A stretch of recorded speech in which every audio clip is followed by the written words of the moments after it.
for his martial arts proficiency. Jay was even featured in local newspapers. In his professional life, he taught martial arts, rising to the level of sensei, and trained mixed martial arts fighters. He also worked as a stunt coordinator for martial arts films and performed demonstrations at local schools and parks and recreational centers to encourage young people to participate in martial arts. On a personal level, Jay was generous to a fault, willing to give to any person needing a helping hand. He loved his family and was very devoted to his friends. He enjoyed spending time with his family and friends watching sports and martial arts, playing video games, going to movies, enjoying nature, and attending martial arts matches, encouraging and supporting the people he trained. He was known to encourage anyone to find their champion within, regardless of their physical ability. His biggest joy was to see others succeed in obtaining their goals in life. His favorite pupil was his mother, whom he loved with all his heart. Despite our sorrow and the loss of Jelani, there is consolation in knowing that he has now joined his mother in the kingdom of heaven. In June 2021, Jelani suffered a catastrophic medical event which resulted in significant disability. Prior to the event, he already faced health challenges with chronic illness, which led to the need for renal dialysis. Although he faced mounting medical challenges, including the need for a double organ transplant, he found the strength within to persevere, hoping to once again fully compete at the professional level. Jelani is predeceased by his mother, Irene Pulver, death November 19, 2020. He is survived by his father, Benny Franklin Carter, his brothers, Kamani Kenan Carter of Olympia, Washington, Ben Damon and Margarita Carter of Palmdale, California, and Shamari Carter. His sisters, Maya Jamila Carter of Atlanta, Georgia, Nyasha Carter, Zakia Carter, and Aisha Carter. At this time, we will hear a musical selection, Gonna Be Alright by Molly Music.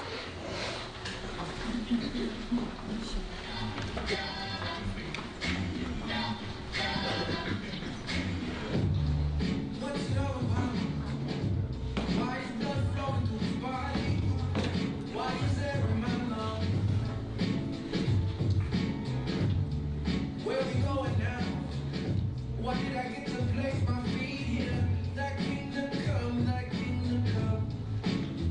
Oh, I got a song to sing.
song that you just heard was one of Jelani's favorite songs that he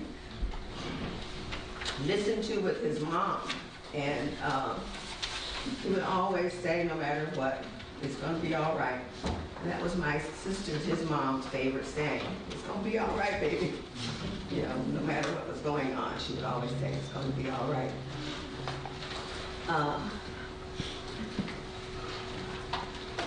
His brother Ben is to speak now. Trying to find him in the house. Okay, there he is.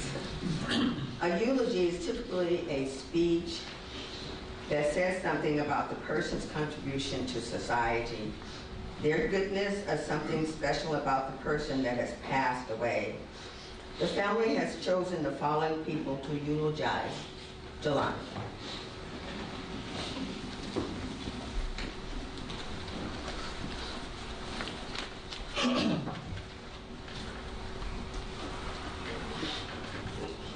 God bless you all and thank you for coming out.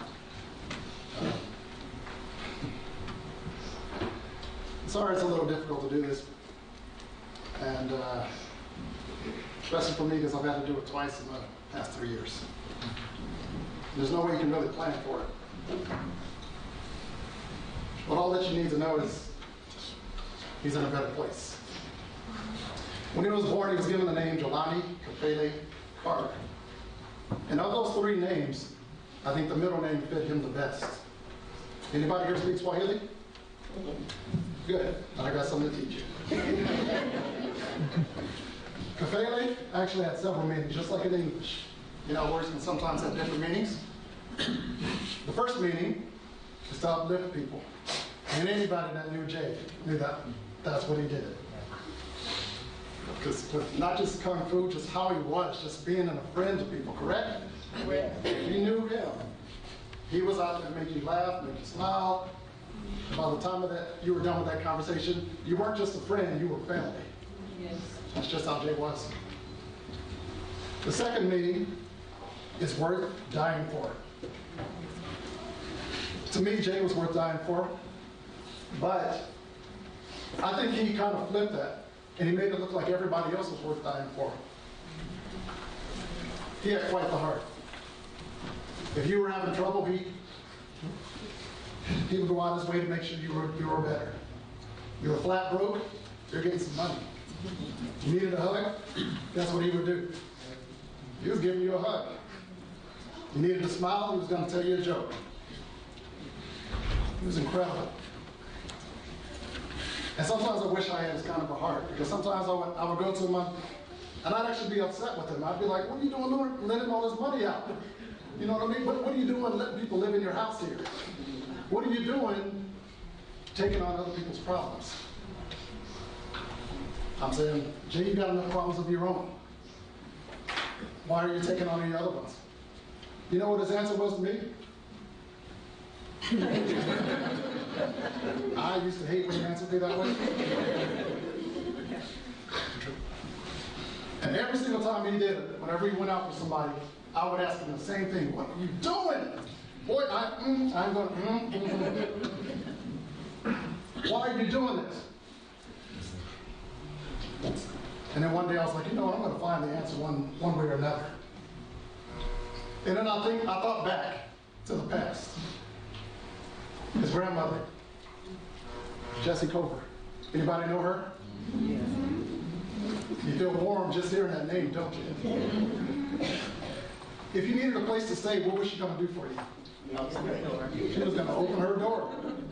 You needed something to eat, what was she going to do for you? You weren't leaving that place without a full stomach. If you needed somebody to talk to you and tell you how real it was, what was she going to do for you? Tell it like it is. You needed a hug? Get ready to have your back wrapped. That was passed down to a lady named Irene Cover. I remember the last Thanksgiving I celebrated with my mom, Irene Cover. She was sitting there feeding everybody. You know, everybody came over to her house, right? I was done with my first plate. I'm sitting there wiping my mouth off. That was sure good, Mom. Mom, what you doing still feeding people? You want to eat? You can sit down, Mom. I can do this for you. I can serve people if you want me to. She said, it's all right, baby. Just like the song. It's gonna be all right. You just get another plate and you go and you eat. And I thought back and I was like, she's always been that way. Before she would even take her first bite, she made sure I had something to eat. Let's fast forward to Jay. Anybody good friends with Jay? You can raise your hands. You needed a place to stay. What was he going to do for you? He was going to find room for you. You needed some money. What was he going to do for you? You were going to get some money, even if you knew you were not going to pay him back. I was sitting there like, Jay, why do you keep doing this? And then I thought to myself, and I was like, I wish more of us could be like that. I don't know, it just hit me all of a sudden one day. I wish more of us could be kafele. I wish more of us could open up our arms and hug each other when we needed a hug. Because it's all right. It's okay to do that. I wish more of us could look up and uplift people instead of bringing each other down. Thank you. Jay taught me more than I could ever teach him. And I'm his older brother. I'm the one sitting there, always being strict with him. And then I was like, how could I really fault this kid? Right. Is it really wrong to uplift people? Is it really wrong to give them a hug when they need it? Is it really wrong to open up your house or make sure that they're okay, even though you know you're not okay? There's nothing wrong with that. I know we're limited on time. So I gotta say, Jay, number one, you passed away on my birthday. It's not right now. I owe you one. You get some nookies, I'm having your hair like that. I'm not even demonstrating my hair. She's actually tougher than she looks. But when I see you up there, man, I'm gonna give you a hug like you gave everybody else. I'm gonna make sure you're okay, even though I might not be. Thank you all, and God bless.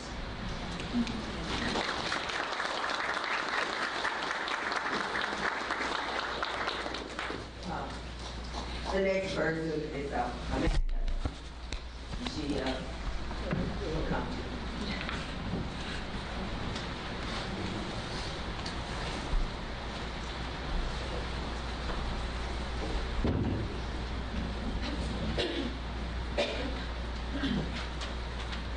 I wrote down what I was going to write.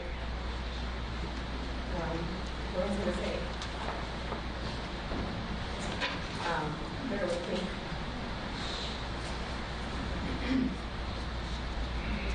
I met Jelani and his mother Irene and moved to Palmdale. We met on the mats of the local martial arts studio here that my brother and him attended.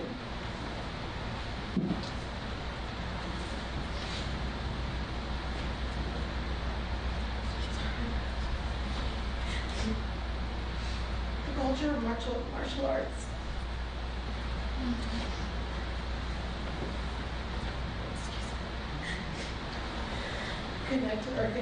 connected our families. His mother and mine became best friends, and we became like siblings. We traveled to competitions and spent a lot of time together growing up. There really wasn't a lot of time that we spent apart. I didn't practice or train at the time, but over the years I adopted the culture and training and had no other choice but to learn how to fight.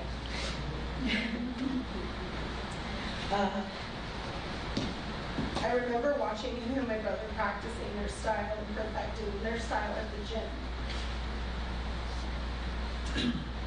When they were at the dojo, they were at my house in the backyard. Just had to be tough and suck it up and take it as it came, really.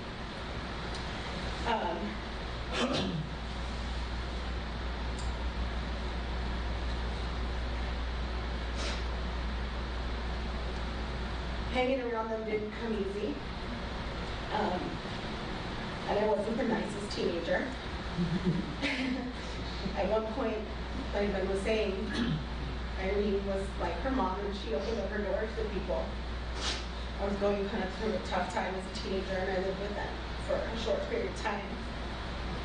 Irene treated me as if I was wrong. As we grew up, we didn't lose touch. Our family spent some holidays together. We made fun of each other all the time, and he truly was my brother from another mother.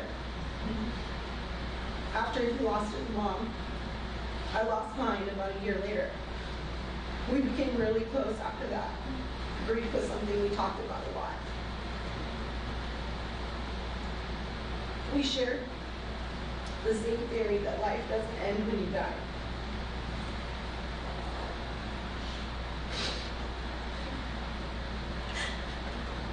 Your spirit carries on, and so do the memories that you share with the people that you love.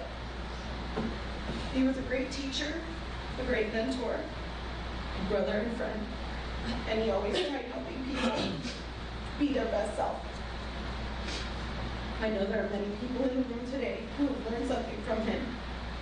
And to do what I say, never give up, never stop learning, and be better than you were yesterday.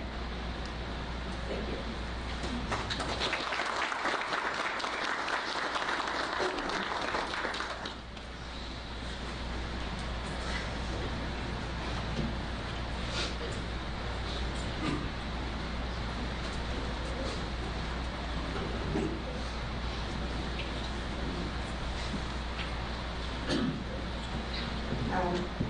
Losing my voice a little bit. Rudy and I were asked to speak about the professional side of Jay. So in this, you also see the personal side, because there's no way you could have known Jay and it not be personal. So Rudy first met Jay through a mutual friend, David Pulaski's. Rudy and Jay hit it off right off the bat. Jay would come over for fight nights at our house, which is when I eventually met him. Somehow in conversation, because we mostly talk about fighting, he found out my last name, and it clicked in his head that my dad was actually the one that, the Korean master that gave him his black belt at Yin's Taekwondo way back in the day when we were younger. From there, he told me about his whole history and love for martial arts. Incidentally, one day I was a nurse at a local fight event and watched him knock out his opponent in the very first round. Rudy congratulated him, and that led to a conversation of his dreams to become a top fighter and even open a gym one day. He wanted to share his knowledge, and he loved to be around people, and he loved to just teach them. When we all became extremely close.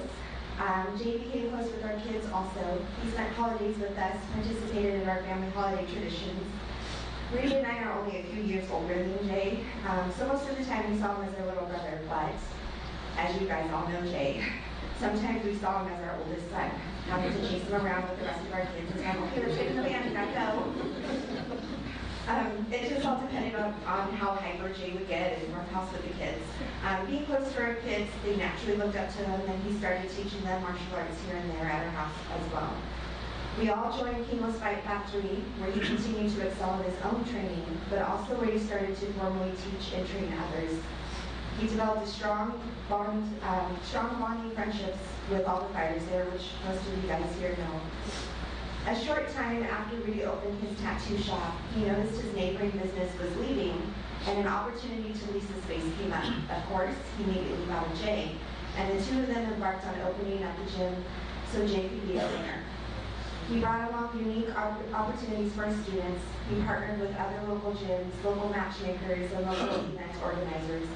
He once even organized a training event with celebrity MMA and Muay Thai fighters Gina Carano, who is also a Hollywood actress, and Kevin Ross for Muay Thai training here in Lancaster. Eventually, Jay had so many students that they all outgrew the gym, the small gym that we had. Rudy later on moved his shop, and in time took on the space next to his new shop to open up a gym that was 3 times the size of the old one for Jay to train his students in. The larger space just continued to expand the possibilities for Jay and what he could do for his students. He trained multiple fighters and set up multiple fights for them. He would spend well over 20 hours at the gym just to be available for every fighter's different schedule. He was there before we opened the shop. He was there after we closed the shop. His love for martial arts and training was truly just about that, just the love for it alone. There were many students that he didn't even charge because they couldn't even afford $20. He just wanted the opportunity to help them become healthier and build their self-esteem. If he wanted to become competitive fighters, great. But if he didn't, he wanted to at least teach them to have just as much love for martial arts as he did. When COVID caused the closure of gyms, it didn't stop him. He trained people in the open air at the park. A year and a half ago, he underwent a routine medical procedure that caused him to go into cardiac arrest. The paramedics whom I knew later on, the paramedics who responded later on would tell me they could not believe that when they got him back, he was actually moving and resisting. And that's not normal for a cardiac arrest that they get back. That same week, he suffered a cardiac arrest 2 more times in the hospital, but being the persistent fighter that he was, every time he came back, he was not sedated enough. He just couldn't sedate him enough. He would fight against all of the male staff because he was trying to get up. But he would immediately become calm when he heard a female staff member's voice, which showed Jay was still in control of his personality. Over time, he had to learn how to walk, sleep, and eat again. During his recovery, he still made it a point to verbally coach his fighters and attend their fights whenever possible. His perseverance made him accomplish all of that in record time. I recently saw a video that Jason posted of Jay training with him. He truly walked the walk and became a prime example of the type of fighter he expected out of his students, inside and outside of the ring.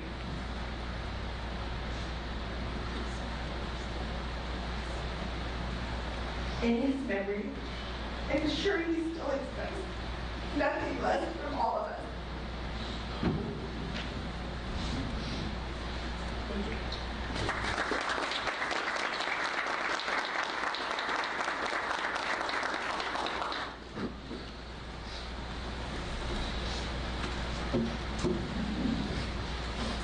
Good morning, everybody. For those who don't know me, I am Jay's cousin. I'm the one that picks on him all the time. I'm the one that picks on all of the cousins too as well. So that's just me. But I'm also a protector. And one of the things for Jay, when dealing with sharing those stories, I was always protected because I was always a fan. And the reason why, one day, as I was asleep, I had a dream.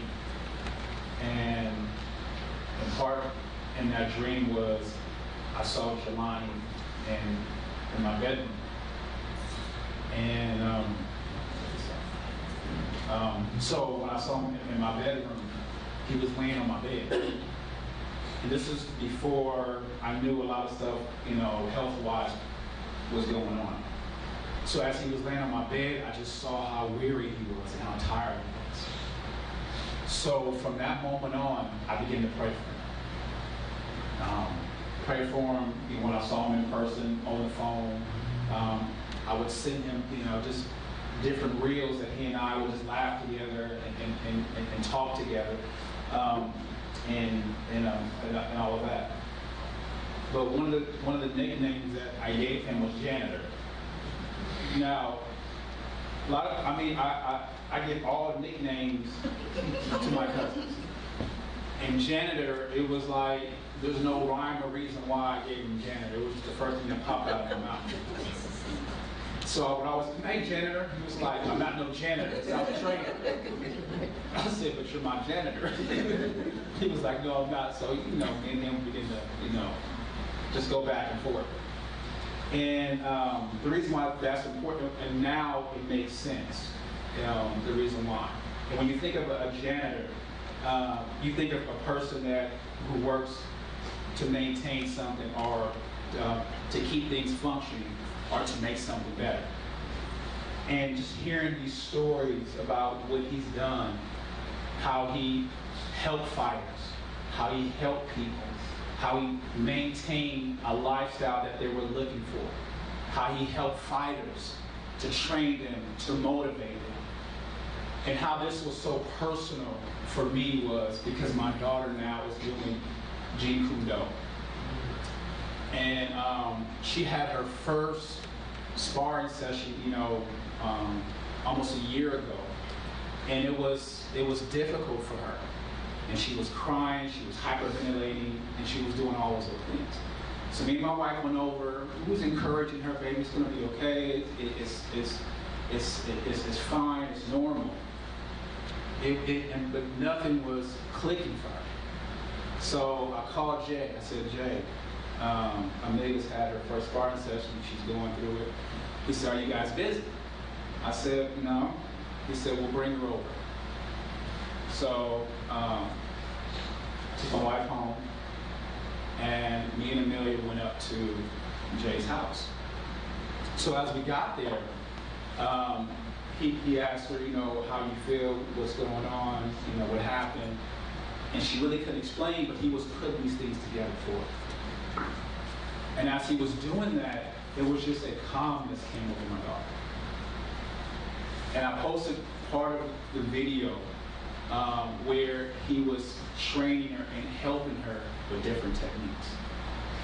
And he told us, he said, you know what, I want you guys to come up here every single Saturday so that you and I can work together. Now this is something that Jay gets paid for. And then when I showed him the things that she had, he said, man, I can't have my little cousin going out like that. So he gifted her a pair of boxing gloves. And she cherishes her gloves. And the interesting part about all of that is that when he was doing this, the day before he was going through dialysis, even though he was feeling weak, and I know about that because my dad is going through dialysis and how weak it makes your body feel. But even though he was going through dialysis, even though what he was going through, he still took the time on his off day to work with my daughter. And he loved his family. He was like, man, this is my cousin. I want her to get better. I gotta look out for my family. I didn't look at Jay as my cousin. I looked at him more as my brothers. And that's what a lot of us who are around our age, how we look at one another. We don't look at each other as cousins. We look at each other as brothers and as sisters. That's how close we are. That's how I looked at Jay. Even when he was in his room, I would bust up in his room, and I see all these rappers on his bed and everything. I'm like, Jay, man, what is wrong with you? Get this stuff up. Clean this stuff up. It's my room. I don't care. Get this stuff up. But anybody else, like, man, don't bust in my room. But for, just the relationship that he and I had, I was always protecting him. I felt like I had to protect him. I felt like I had to be there for him. And I prayed that God would give him rest every single day, that God would give him peace, that his heart would be in line with his will. And then when my auntie had called me early that morning and told me about Jay, it broke my heart. It broke my heart. But as I thought about it, I'm like, Lord, he's at rest now. He's experiencing your rest, and he's in your rest. And he's with his mom, my aunt. He's with my grandmother and my grandfather and the aunts and uncles who have went before us. So anything that I can leave you with today is live your life poured out. Live your life poured out for others. Thank you.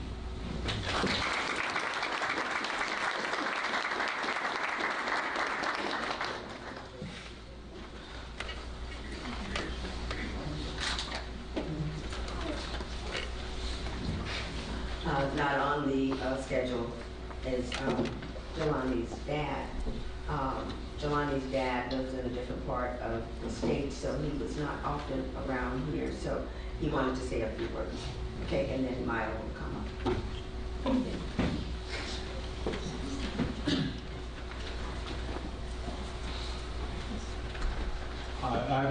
need a microphone. I just wanted to thank everybody here for all that you have done for my son. You talk about his fighting skills. I saw him fight his way out of his mother's belly when she had a cesarean section. So I knew his fighting skills before he put on the gi.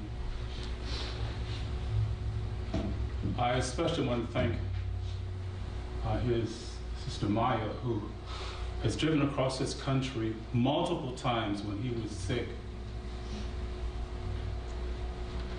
and his Aunt Rosie, who has taken on the deathbed promise to rear Irene's children. And to the room, there's a song that we sang at my mother's funeral. If you don't mind, I'd like to sing it. Is that okay with y'all? It's called Give Me My Flowers. Give me my flowers while I am well, so that I can see the beauty that they bring. Your loved ones will send you flowers when you're sick or on your deathbed. But I'd rather have one tulip right now than a bouquet of roses when I'm dead. Speak kind words to me while I can hear, so that I can feel the comfort that they bring. It says that maybe a year from now, or 2 years from now, or days from now, that you bring a tulip to somebody you love. That you let them know that love heals and death is a wrecking ball. Thank you.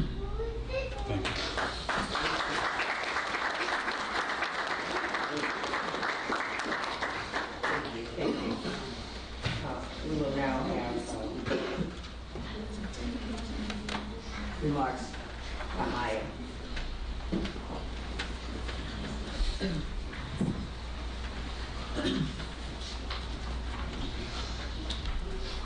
I'm sorry, many of you don't know me, but you probably hear about that strict sister that allows only so many people in his house, in his hospital room at a time. Yes, that's me. That is me. And please excuse me ahead of time. I'm going to preface this by giving a heads up that I'll be using some colorful language. And I'll be using Jelani's words, not mine, so many of you already know. I had to prepare my remarks because this is a little emotional and I wanted to be ready. Jelani was born in Decatur, Georgia, which is a large suburb of Atlanta. Back then, Decatur was more rural than urban, reflective of this genteel nature of the South. He was small, this adorable thing really, with feet that turned in and this huge noggin. And because of this, he ran before he walked. I used to have Jelani, he used to sleep in my room. His crib was in my room when he was a baby. And he used to have to wear this metal bar on his feet because his feet turned in. It would be about 12 o'clock, midnight, where I would be dead asleep, and next thing I know, I'd hear this bang, bang, bang of the metal bars against the crib. And I would be like, Jelani, oh my God, what are you doing? So I had to get up in the middle of the night, and I'd look down into the crib, and he would be sitting there like this. Just laughing because he thought it was hilarious. You know, I was dead tired. So he could be a prankster and pesky when he wanted, even from the start. Even as a child, Jay was kind-hearted, generous, respectful, and calm as a southern gentle breeze. And ever since he was young, he was in the habit of giving me a small gift to remember him by whenever I went away to school or was gone for a while. It was always something small, always surprising, yet meaningful, as to say he would always be there and that everything is going to be all right. When we were young, he used to make me sit down with him after we watched Saturday morning cartoons or Electric Company or the like. Some of y'all are too young to know what Electric Company is or something.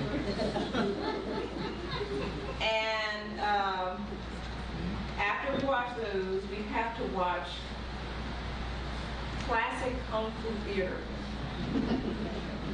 And he would not allow me to move from the couch until the program was over. He watched, he actually studied the characters with such intensity and admiration. Our favorite character was the Lotus Man. Again, y'all might be too young to know that. But he would literally fly through the air and dispatch his foes with ease. And we would pretend that we were the characters in the show after each was over. I think these fantastical shows, amongst other trials during our childhood, sparked his interest in the martial arts. Jelani's love of the martial arts was just admirable to witness. The strength and tenacity he displayed, the focus and drive, all impressive. And despite the physicality and challenge his sports would play upon him, he stuck to it, no matter how sick he might be feeling. He was about 8 when he was first diagnosed with juvenile diabetes. I remember tearing up in the hospital as we learned how to deliver his medication to him, knowing that this was just the beginning of the fight for his health. He was aware of the seriousness of his diagnosis, but like most children his age, he just wanted to feel live and free like everyone else. Free of the responsibilities of treatment, free of the clinic visits and hospitalizations, free to just be an ordinary kid. As you know, Jelani is a fighter, a martial arts coach, a sensei. He cultivated the champion you witnessed over decades. I know him for his fighting spirit within from the start. He was disciplined, mighty and strong, and though not intimidating, he was formidable. He carried himself with assurance and confidence and availed himself to others at any cost. He was encouraging, loving, and compassionate, wanting others to recognize their inner strength and capabilities. Over the years, even though he was impressive in strength and physical might, his diabetes took a toll on his body. It led to the need for dialysis. It caused so many issues. Despite appearing healthy, displaying a tough exterior, and projecting strength, he fought his toughest battle within. A battle more ominous than any sparring match or combat in the ring. Jay did not like to worry people whenever he felt ill. and would often minimize how he was feeling by giving a stoic look and stating that he was okay when people would ask. He'd tell his friends, the medical specialists, and family that he was okay when most of us knew otherwise. I think he did this mostly because he never wanted people to feel sorrowful. And he fought to not allow his health to define him or to break his will. He remained strong and stoic for everyone around him to help put them at ease. He was selfless that way. To him, he wanted to assure that everything was going to be all right. Even in his final months, he fought to regain his strength, hoping to one day return to the ring. Jelani, through dedication to the martial arts, was built like an athlete for most of his life and very focused on his fitness. He did code in 2021 and had to begin every aspect of his life anew. He lost a significant amount of weight, could not speak, could not swallow, could not walk. He had terrible tremors, which impacted his fine motor skills. He had to be intubated, had a tracheostomy, had lines coming from everywhere, and still had dialysis to contend with. And he was yet to begin in the journey of being placed on a double transplant list. He appeared fragile when he lay in his hospital bed, and I weep for him because I knew he had the fight of his life ahead. One of the neurologists offered activities to help improve his memory because he also suffered multiple strokes. The first questions were, who are you? And how do you describe yourself?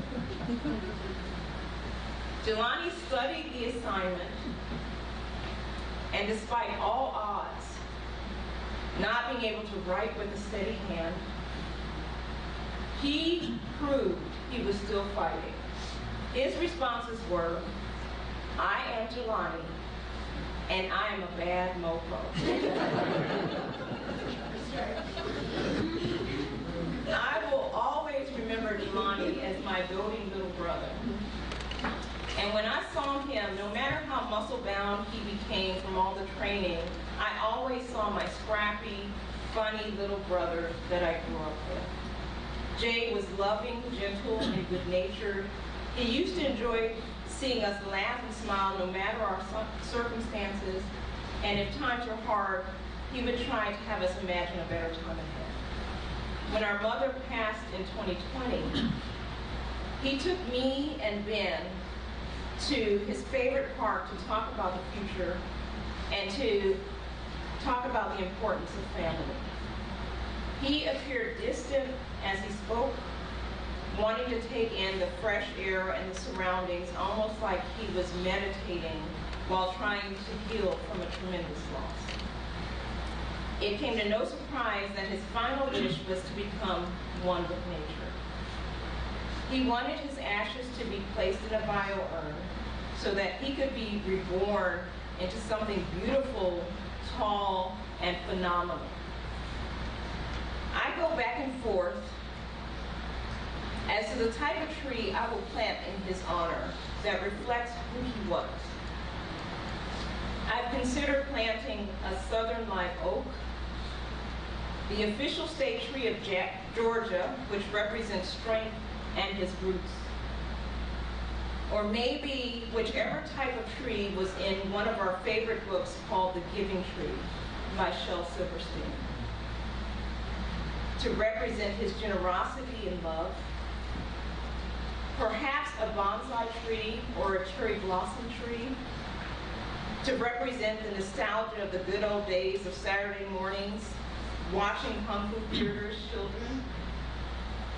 Or maybe a redwood tree, which resembles strength, resilience, and healing, like he fought so hard to attain with his health. Maybe a willow with gentle swaying leaves and branches where folks can sit and meditate and even heal from grief like he did.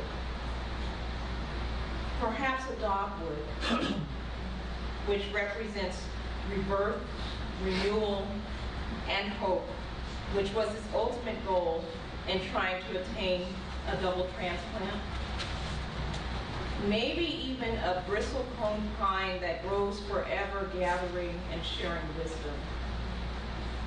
Or lastly, possibly a formidable white oak tree representing rebirth, hope, serenity, and peace, which is what I wanted for my brother. Perhaps I will scatter sunflower seeds around that tree to represent the love that he had for our mother. I love my brother Jelani.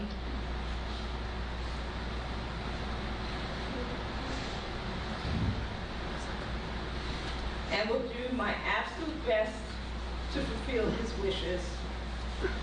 Whatever tree I do finally decide upon, it will grow to be a bad mofo, just like my brother, and everything will finally be all right.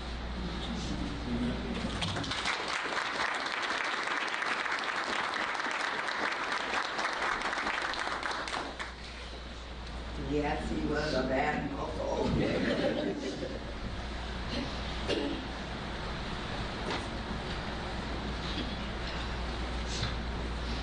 Our family is eternally grateful for the generosity of the many people and companies who donated to the Jelani K Memorial Fund and made other contributions. Your donations helped tremendously during this difficult time. At the time of the printing of the program, there were some names that came in, some people that donated afterwards and were not able to be placed in the program. I wish to acknowledge them now. One was Ray Romo, Emily Altenheimer, Abdallah Yorde, Giselle Abbas, and Janice Banks. There were many people that were intricate in Jelani's life. You know who you are. I will not attempt to name anybody because I will forget somebody, and I don't want to have anybody be offended because I didn't call your name. But you know who you are, and you know what you meant to Jelani. And we will be forever grateful to you for your support. Thanks to all of those who called, texted, prepared food, and prayed for us as we made preparations for Jelani's celebration of life. Our entire family will be eternally grateful for your generosity in donating to the Jelani K Memorial Fund, as well as those who contributed in other ways. Your outpouring of love and concern helped tremendously in our ability to prepare for this celebration. The family of Jelani Kafele Carter is appreciative of your taking time out of your day to come and celebrate his life with us. We apologize that we are not able to allow all of those wishing to make remarks or comments during this time allotted to us. However, anyone wishing to give verbal expressions can do so during the repast, which is immediately following the celebration of life. The address is in your program. It's at 654 East Avenue D, Lancaster. If you want to just stop by and you don't have time to stay, we will have to-go boxes. You can box up something and take it with you. So,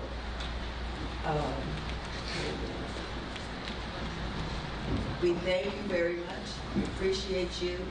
And now we will have a tribute to Jelani. We will not be able to play it in its entirety because of the time allotted, However, at the repast, we will be able to play the entire video, okay? So, thank you so much.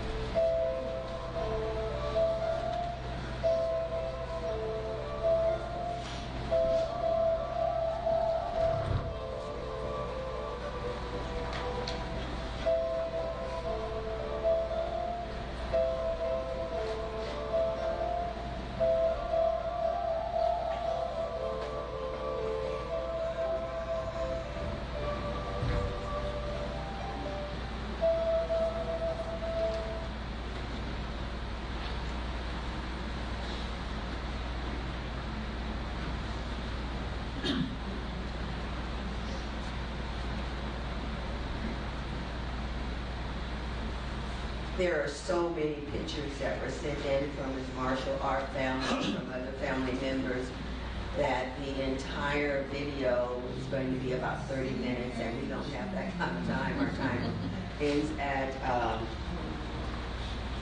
12. It is now 12:02, but we will play at least 10 minutes of it so that you can see him starting at birth and it goes through his age. Okay? You hear my cry, my deepest pain. You listen patiently as long as it takes. And you whisper truth over the lies, the words that bring me back to life. Everything's gonna be alright. Everything's gonna be alright. You hold me in your arms until my storm is gone. Everything's gonna be alright.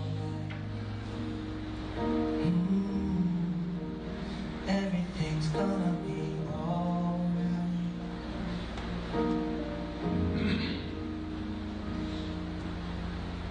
You are the strength when I am weak, the only one who leads my soul to perfect peace. And I will sing my way through the night, the words that bring me back to life. Everything's gonna be alright.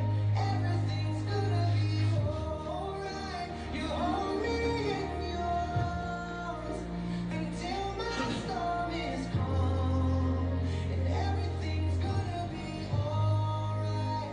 Everything's gonna be alright. Your love will be my song till all my fears are gone. And everything's gonna be alright. Everything's gonna be alright. Everything's gonna be alright.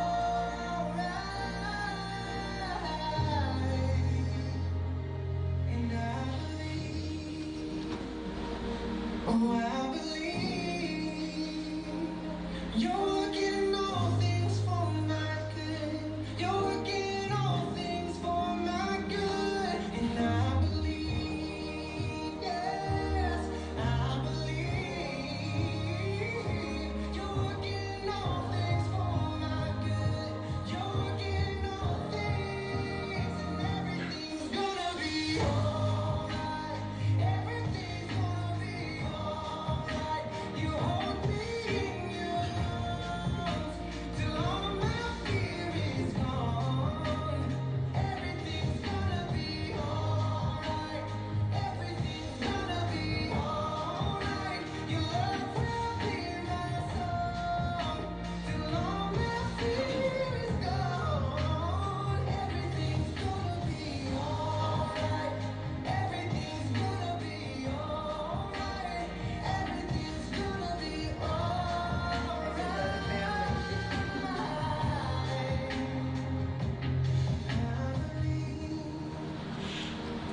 Yes, I believe you're working all things for my good.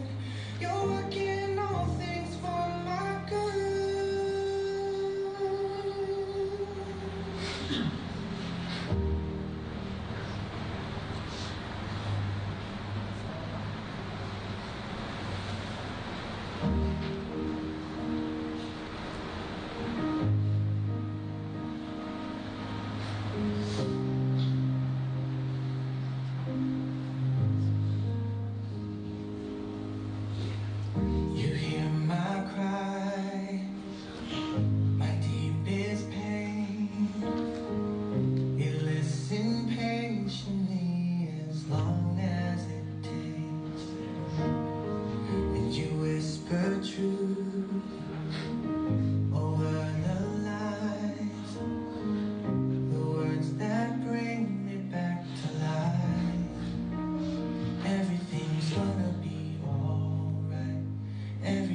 Yes, I believe you're working all things for my good.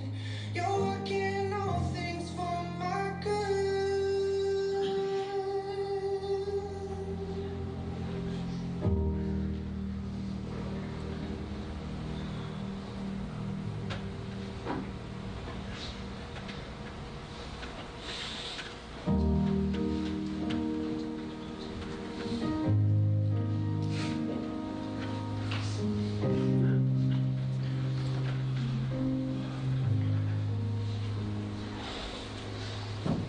You hear my cry. Once again, thank you for coming.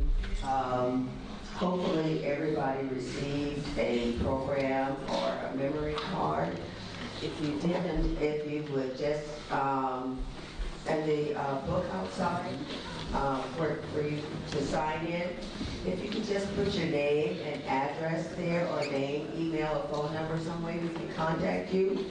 We will make sure that you will receive a memory card and a program at a later date, okay? And for your information, also, Ben's AV group from his church has videotaped the program, the entire program, and they will be editing it and will place it on YouTube, and so look out for information on some type of social media that will tell you when that will be available. Thank you so very much. We appreciate you. We love you. And thank you for remembering Jay. Just remember to always love somebody, and family is important.